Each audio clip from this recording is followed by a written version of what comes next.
Things really come to a head in Act 2, Scene 4. King Lear, up to this point, has been under the illusion that he has some power. However, in this act, he is really on the receiving end of Goneril and Regan's sharp-toothed unkindness. That's a quote you can use. In other words, their ruthless pragmatism, and it becomes clear that he has very little power at all. A really interesting question is discussed in this act, and this is very seldom mentioned in Leaving Cert essays, and I really think you could gain some marks here if you manage to bring this up.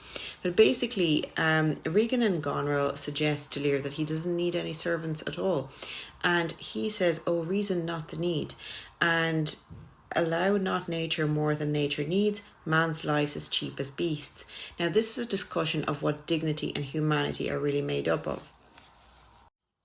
So, for example, he says they dress well not to keep warm. There is more to it than that. So it's an interesting discussion between, is it status symbols? Is it dignity lies in some bit of excess? A really interesting point that you can bring in a bit of philosophy there for your essay.